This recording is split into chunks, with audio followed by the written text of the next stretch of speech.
from your appearance on Joe Rogan, it seems like the biggest piece of controversy in my close circle of like people who are like, dude, we see the tyranny, we know what's going on. Dr. McCullough was great, but the biggest thing people question about what you said is that it's very unlikely you can get COVID twice. Would you be able to expand and elaborate a little bit on that? That was a very inopportune time to go on Joe Rogan because we had 2 years of robust, complete, and durable immunity. So if you got alpha, you didn't get the second case of alpha and die. Or if you got beta, you didn't get it 3 times and die on the 4th time. The nursing homes didn't clear out 16 times. It was one and done. One and done. So I went on Joe Rogan, and I want to believe that I want to say the date was December 8th.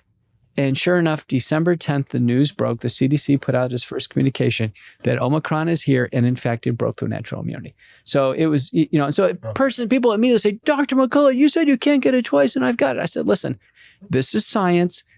It changes. Yeah. And good doctors and good scientists change with the data. I went on national TV. I was pretty quick. I was on national TV and I told America, I said, listen, Omicron broke through. And natural immunity was durable. It's not durable anymore. Omicron, fortunately, is a very brief and mild illness, and those who are covered recovered. But if we just focus on the pre-Omicron phase, right, there are still a number of people who do seem to have tested positive in sync with symptoms, then tested negative in sync with symptoms disappearing, and then tested positive again with symptoms reappearing.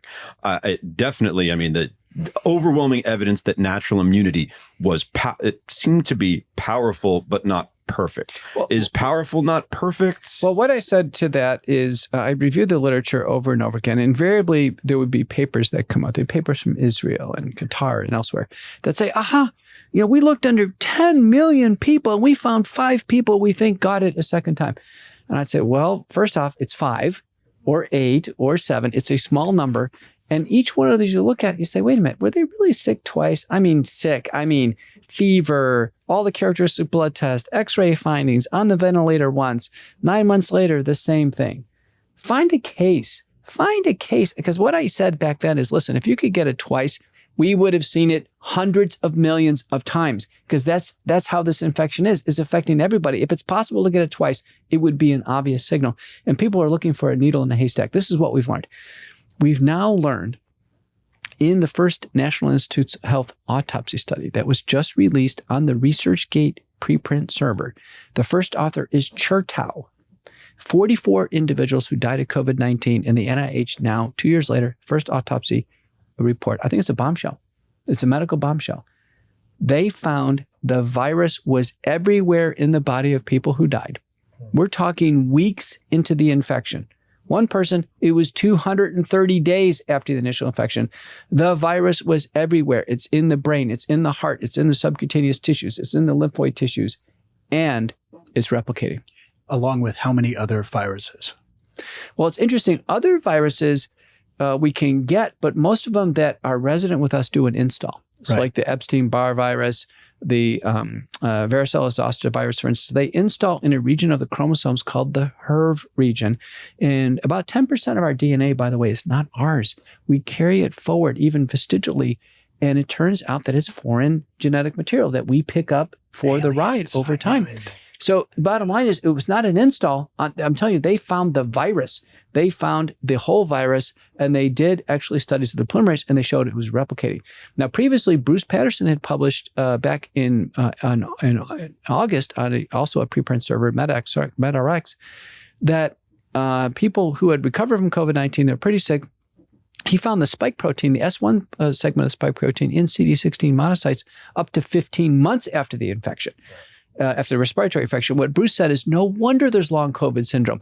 No wonder. And now with the Chertow paper, I say, no wonder people intermittently test positive. No wonder.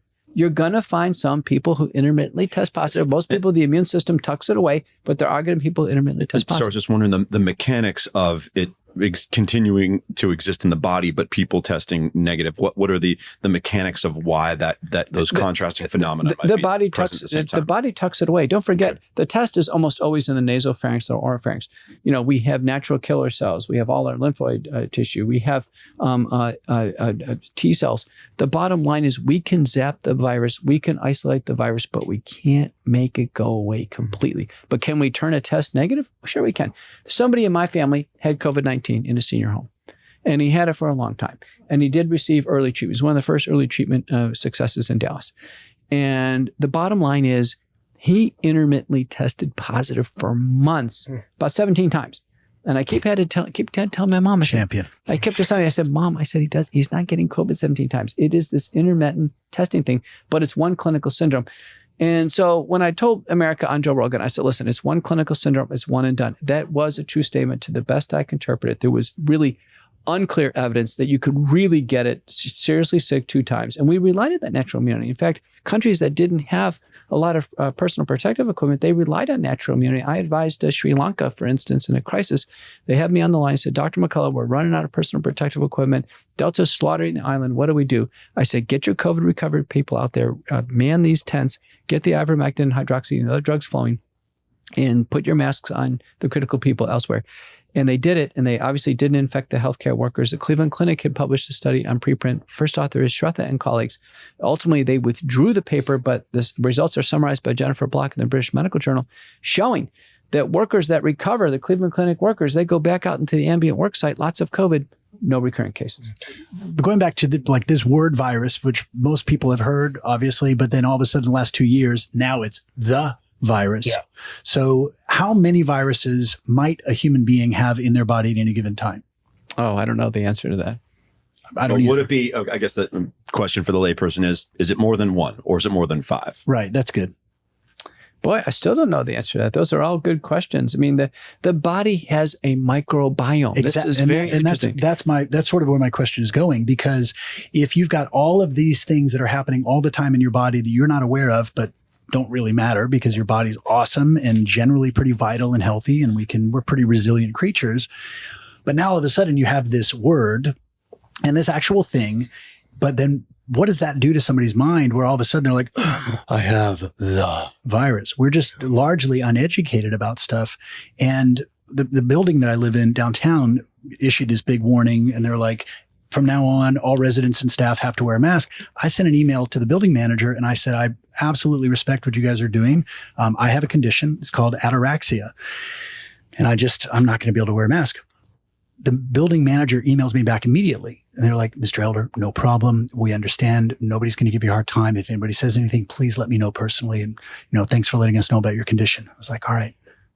Did the mother trucker even think to look up what ataraxia means? Did you make that up? No, it's a legitimate, it's a Greek term, a Greek phrase, and it is a mental, emotional state of being, a state of profound serenity. That's great. That is so awesome. Described by the Greek philosophers as the optimal state for a warrior to enter battle. Wow. And so for years, I've told people I have chronic ataraxia, but they didn't even think to ask what this thing Poor is. guy. Yeah.